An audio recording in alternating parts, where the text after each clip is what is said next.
Hello guys, welcome to our channel Isha Yuva YouTube blog. So இன்றைக்கி Sunday நான் இன்றைக்கி என்னென்னா சமையலில் பீட்ரூட் எடுத்துக்கிறேன்.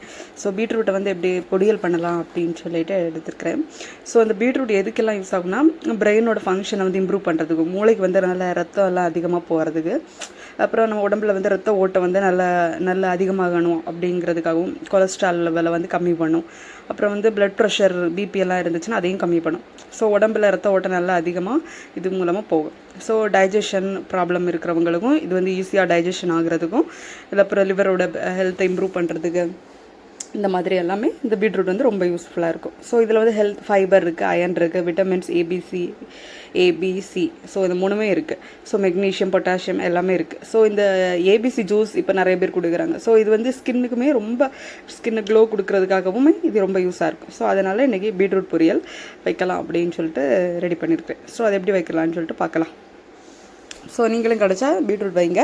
அப்புறம் இந்த டயபெட்டிக் பேஷண்ட் இருக்கிறவங்க மட்டும் வேண்டாம். ஏன்னா இந்த நிலத்துக்கு அடியில் இருக்கிறதெல்லாம் அவங்க சாப்பிடக்கூடாது. ஸோ அதுக்கு நிலத்துக்கு அடியில் விளையிறதெல்லாம் அவங்க எடுத்துக்க வேண்டாம். ஸோ அதனால் அவங்க அவாய்ட் பண்ணுங்கள், மற்றவங்க சாப்பிட்டுக்கலாம்.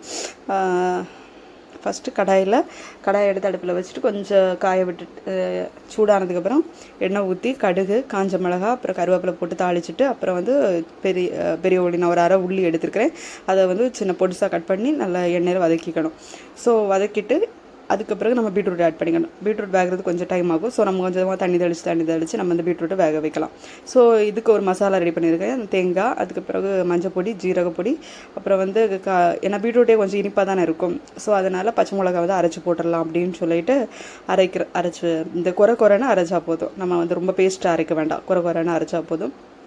அரைச்சிட்டு நம்ம அந்த பீட்ரூட்டில் ஆட் பண்ணிக்கலாம். ஸோ ஆட் பண்ணிவிட்டு அதுக்கு பிறகு அதோட மசாலாவோட பச்சை வாசனை போகிற வரைக்கும் கொஞ்சம் வதக்கிக்கணும். ஏன்னா பீட்ரூட் வெந்ததுக்கப்புறம் தான் நம்ம மசாலா ஆட் பண்ண போகிறோம். ஸோ அதனால் மசாலாவோட பச்சை வாசனை போகிற வரைக்கும் கொஞ்சம் கிண்டணும். லைட்டாக தண்ணி தெளித்தா மட்டும் போதும், அதுக்கு மேலே தெளிக்க வேண்டாம்.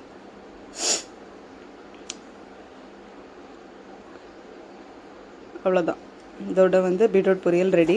ஸோ இன்றைக்கி எங்கள் வீட்டில் பீட்ரூட் பொரியல், அப்புறம் காலையில் வச்ச சிக்கன் கறி இருக்குது, அப்புறம் கொஞ்சம் ரசம் இருக்குது, அப்புறம் கொஞ்சம் வெறுங்கறி மட்டும் வைக்கணும், அப்புறம் அப்பளம் பொரிக்கணும். ஸோ அவ்வளோதான். வேறு இன்றைக்கி ஸ்பெஷலாக வேறு எதுவும் பண்ணலை. ஸோ நீங்களாம் என்ன லஞ்சு, என்ன சாப்பாடு அப்படின்னு சொல்லிட்டு கமெண்ட் பண்ணுங்கள். அப்புறம் வீடியோஸ் நிறைய பேர் சப்ஸ்கிரைப் பண்ணாமலே நிறைய பேர் பார்த்துட்ருக்கீங்க. ஸோ அவங்கெல்லாம் ஃபாலோ பண்ணுங்கள், சப்ஸ்கிரைப் பண்ணுங்கள், அப்புறம் கமெண்ட்ஸ் பண்ணுங்கள், அப்புறம் லைக் பண்ணுங்கள், ஷேர் பண்ணுங்கள். ஸோ அவ்வளோதான். தேவையான அளவு உப்பு போட்டுக்கணும். உப்பு போட்டுட்டு அதோட ஸ்டவ் ஆஃப் பண்ணிக்கலாம். இது ஒரு சிம்பிளான பீட்ரூட். நான் இந்த மாதிரி இது வரைக்கும் பண்ணதில்லை, இதுதான் ஃபஸ்ட் டைம் இப்படி பண்ணுறேன்.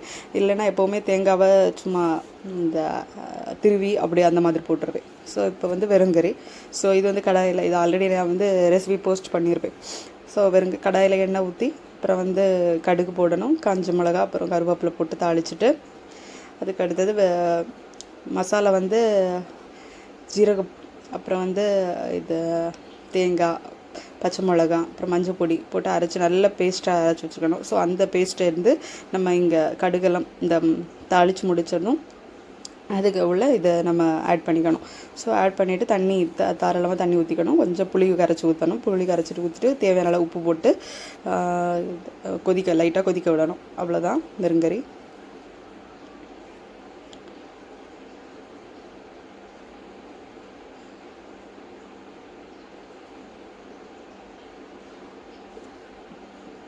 கொஞ்சமாக புளி ஊற்றினா போதும். சரி, ஒரு 2 ஸ்பூன் அளவுக்கு ஊற்றினா போதும், ரொம்ப நிறைய ஊற்ற வேண்டாம். இது நம்ம நார்மல் சிம்பிளான கறி தானே, அதனால் இது புளி கறின்னா தான் நம்ம இந்த மீன் கறிக்கு தான் அதிகமாக புளி ஊற்றணும். இதில் கொஞ்சமாக ஊற்றினா போதும்.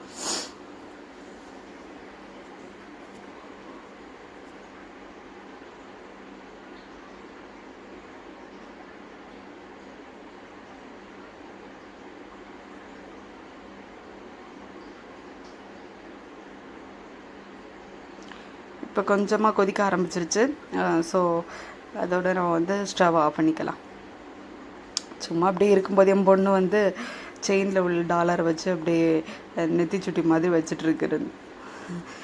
அது வேறு 3 days ஹாலிடேஸில் சும்மா வீட்டில் ஃபன் பண்ணிகிட்டு இருப்பாங்க.